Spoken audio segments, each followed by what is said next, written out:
we have reached the last part of the topic, that is heterospory and seed habit. Now we are very well familiar with the term heterospory. Nothing but two different type of spores which differ in their size, structure as well as in function. We have gone through different evidences for the presence of heterospory, right from the paleobotanical to developmental and experimental studies, which indicated that presence of heterospory and the process of formation of the same. Now speaking about the seed habit. Now what exactly seed habit is? See, in any of these slides, no definition of seed habit is available. It is nothing but a tendency towards the adaptation of features of seed is called as seed habit.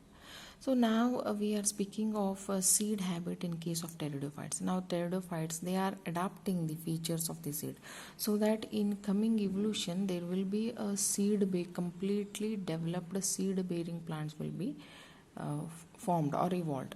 So seed habit is nothing but a base for the evolution of gymnosperm. So in case of pteridophytes, we have seed habit.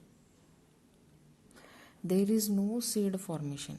We have only the seed habit, in the sense the pteridophytes are adapting the features of seed so that in future seed forming plants will be evolved.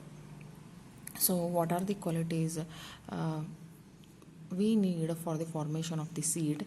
That is what have been elaborated here. So in seed bearing plants there will be again two types of spores, mega as well as microspore. These are going to develop male and female gametophyte respectively.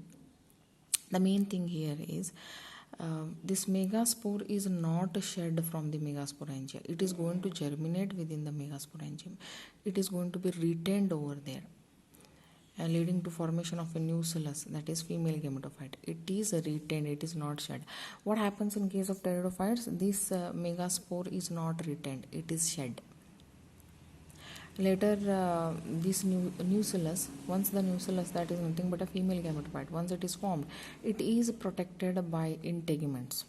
It is protected by integuments, outer coverings, which we are going to address as integuments. Later by there is a formation of a small opening at the tip called as micropyle. This is the region where the entry of the pollen grains takes place. Once the pollen grain are inside, then we are going to see what is called as a fertilization. Fertilization lead to formation of a zygote. The zygote is going to form an embryo in the ovule. Now nucellus along with the integuments is nothing but an ovule. So entry of the pollen grains takes place in the ovule, leading to formation of the embryo after fertilization. Another thing to be noted in case of seed formation is that especially in the gymnosperm, once the embryo is that is seed is formed, there is a huge gap or a resting period for them to germinate. This is another peculiar character which is not seen in case of pteridophytes. That's the reason there is no seed formation in pteridophyte, but we have what is called as a seed habit. So these are some of the characters which tell us that pteridophytes won't bear true seed.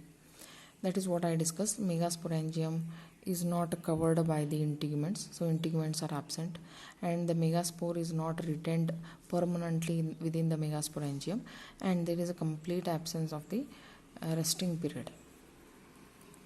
Thank you.